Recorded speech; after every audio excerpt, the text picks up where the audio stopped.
Bonjour et bienvenue dans ce fil d'actu spécial de l'été. La crise agricole est un sujet d'actualité récurrent depuis des années, en particulier quand les organisations d'exploitants agricoles décident de se manifester de façon souvent spectaculaire et parfois violente. Toute l'après-midi à Vesoul, devant le bâtiment de la direction territoriale, ils ont déversé leur colère. Hier soir, une centaine de légumiers en colère a pris d'assaut ce bâtiment public. Les auteurs de ces faits tiennent en 5 lettres. FNSEA. Toutefois, les prises de parole des représentants de la FNSEA, la principale organisation d'exploitants agricoles, ne représentent pas toujours ni les problèmes ni les solutions auxquels ses membres sont confrontés. Il est en effet trop vague de parler de crise agricole. Il faudrait plutôt parler de crise au pluriel, dont les causes, si elles sont liées par le système économique actuel, prennent des aspects différents. Tous les exploitants ne sont en effet pas logés à la même enseigne. Les deux dernières grandes crises qui ont fait la une des médias étaient en effet des crises de l'élevage, respectivement de l'élevage de porc pour la viande et de l'élevage de bovins pour le lait.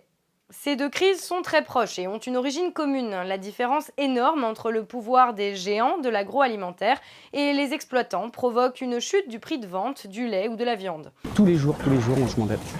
Et là, ça peut plus durer. On a travaillé pour augmenter, diminuer nos coûts de production sans cesse, pour aucun résultat au global, un bilan totalement zéro. Un kilo de viande de porc ne se vend aujourd'hui qu'autour d'1,40 € par exemple, ce qui ne suffit pas à l'éleveur pour simplement rentrer dans ses frais. Le jeu de la concurrence au niveau européen, voire au niveau méditerranéen, car beaucoup de viande française est exportée en Afrique par exemple, donne de grands moyens de pression aux groupes de l'industrie alimentaire pour faire pression sur les prix. Eux-mêmes voient leurs prix tirés vers le bas par les géants de la grande distribution. En bout de chaîne, les éleveurs subissent toute la pression accumulée et vendent leur production à perte. Alors on attend tous les jours le coup près de la banque qui va t'appeler en te disant c'est fini quoi. Donc aujourd'hui on peut pas s'arrêter là, c'est pas possible. On est tous en train de mourir en silence dans nos élevages et sans que personne ne bouge quoi. Et là ça devient infernal quoi. Chaque mois, ils perdent 12 000 €. C'est là qu'intervient le paradoxe des syndicats agricoles. En effet, la FNSEA rassemble des producteurs aux intérêts parfois contradictoires. Par exemple, son dirigeant, Xavier Belin, producteur de céréales à l'origine, est maintenant à la tête d'une multinationale de l'huile et des céréales, Sophie Protéol. Une de ses principales sources de revenus est de vendre de l'alimentation pour animaux d'élevage, et ce poste de dépense est l'une des charges principales des éleveurs en crise. Sophie Protéol, un nom inconnu du grand public, mais qui fait partie du quotidien de cet éleveur. Ça, c'est du tourteau de colza, fabriqué par Sophie Protéol. C'est pour l'alimentation des vaches à viande.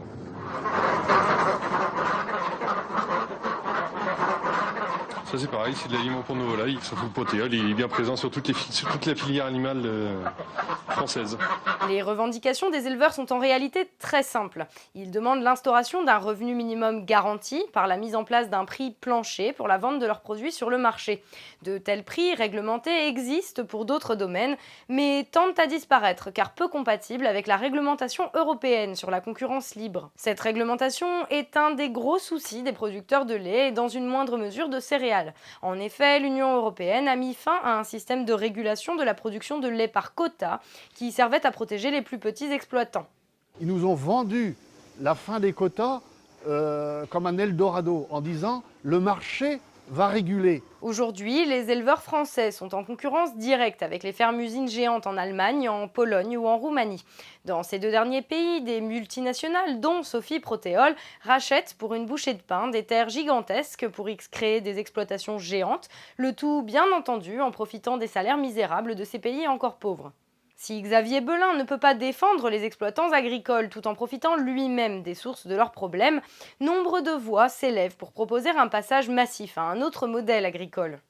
Le constat peut sembler simple, entre le matériel, les engrais, les traitements des cultures ou les médicaments pour les bêtes, les emprunts de trésorerie et le prix de plus en plus bas, il y a énormément de bonnes raisons de changer vers une agriculture plus responsable écologiquement, plus orientée vers la qualité et la proximité.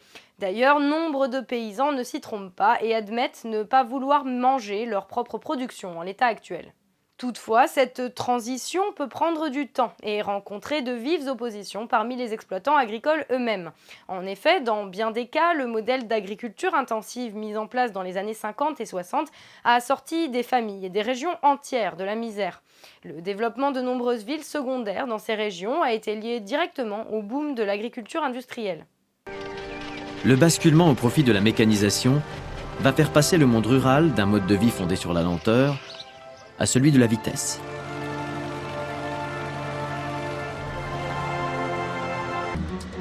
Au nom de cette modernisation, des terroirs sont saccagés, parfois même effacés, souvent au détriment de ceux qui vivaient dessus.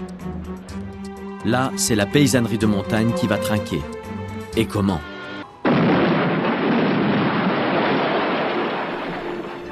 Vrai que les noces des hommes et du progrès se paient généralement au prix fort. N'empêche qu'il faut moderniser l'agriculture. Alors, le gouvernement y va de bon cœur, avec des films de propagande souvent lourds. Dis donc, papa, Alice et moi, on n'est plus décidés à continuer toujours pareil comme tu as fait, toi, ton père et tous les vieux. On veut gagner plus et mieux vivre. Tu parles sans savoir. Des rendements que moi je n'ai jamais vus. Je ne dis pas qu'on ne peut pas arriver à les obtenir. Ils en parlent de tous les côtés. Ces engrais... Les engrais. C'est cher. La semence sélectionnée. C'est cher. Le désherbant. C'est cher. Les meilleures façons culturales. Du travail et des machines, c'est encore plus cher. C'est pitié d'entendre ça au siècle où on vit. L'enjeu de cette transition est donc double. Assurer plus de qualité dans nos assiettes et assurer une vie décente à ceux qui produisent notre nourriture. Il est un peu rapide de penser qu'il suffirait d'un peu de bonne volonté des paysans. Tout un système économique, social et culturel est à bâtir autour de cette nouvelle idée de l'agriculture et cela ne pourra pas se faire sans un réel soutien de l'État et de chacun d'entre nous.